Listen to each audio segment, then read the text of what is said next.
Hey everyone, Chris here, also known as Funnel Mom, and in this video I am going to show you how to add a new product. To start out with, you need to obviously open the funnel, and I want to just explain something really quickly, and that is that not every type of page can have products added to it.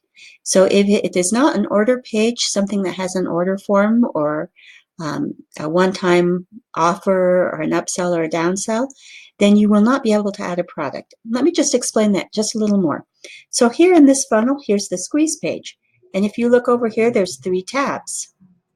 But there's not a products tab because this is not an order page. But if you go to the order page over here and click it, now you see there's added a products tab, and that's because this is a page from which you're actually selling something. It may seem obvious, but it can kind of trip you up sometimes. So highlight the page that you want to add the product to, and then go over here and find this products tab and click on it. All right, I have a product here. I'm going to actually just delete that. That was a little sample. All right, now you're at the Add New Product to Funnel step, and click on this yellow button, Add Product. And there is a series of steps here that you can go through to add your new product. So the first one is the Payments Option step, and it will show your payments integration. I happen to have Stripe. Now this is important. You need to select the integration. If you don't select the integration, it won't let you go to the next step. So highlight it, make sure it's selected. Next, you're going to specify whether basically it's a one-time payment or a multi-time payment. Subscriptions, like say a monthly newsletter, are multi-time payments. A payment plan is going to involve multiple payments, but a one-time product is just one-time payment and you're done.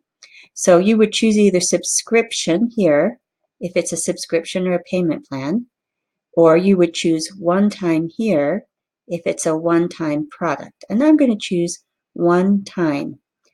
Then go over here to the right side of the screen, find the Save and Next button, and click.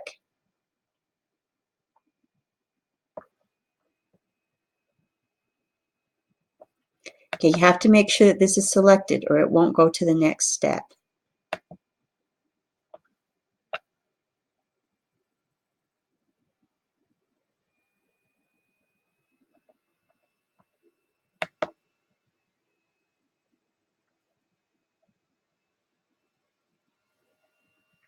Make sure that Stripe is selected, and then click Save and Next. All right, now you are at the product details page, and here you can put in the product name. We'll just call it My Product. Now the product price, let's say that it is $10 or $9.95. What the currency is, and there's a drop-down list that you could choose. We're going to choose US dollars.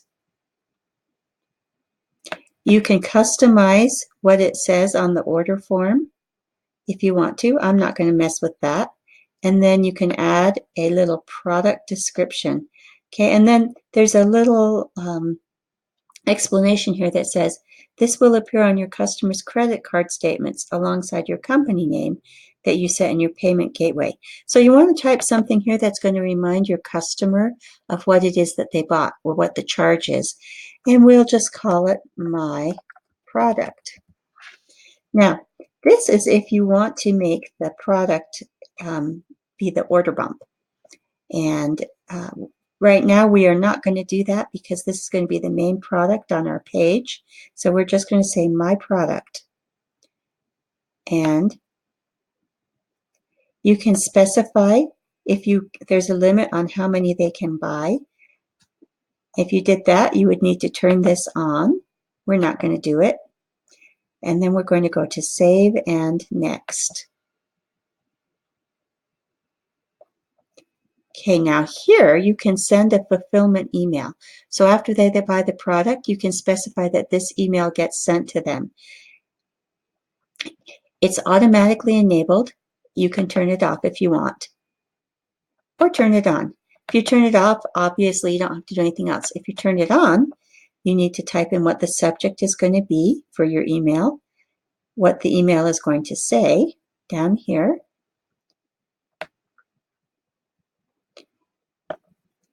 and if you want them to go to a certain thank you page. We are going to turn this fulfillment email off. Probably most of the time you'd want it on, but for simplicity, we'll turn it off. We go to Save and Next. Now, you can have some optional follow-up emails, and you need to have some kind of integration going on. If you have the $297 a month ClickFunnels plan, you're probably going to use Actionetics. I happen to have MailChimp integrated, so if I wanted to send a sequence of emails from MailChimp, I could do that. I don't think I'm going to do any follow-up integrations. So I'm just going to go to Save and Next. This is if you want to integrate, like automatically sending a disk from one of these services. And you can go ahead and add that and specify that, but I'm not going to worry about that because if it was like an info product, I wouldn't need to do that. And then last, if you have the $297 version of ClickFunnels, you can set up an affiliate plan to help other people sell your product. And that would be what you would do on this tab, this affiliates. And you can see I only have the $297 ClickFunnels option, so that's not an option for me.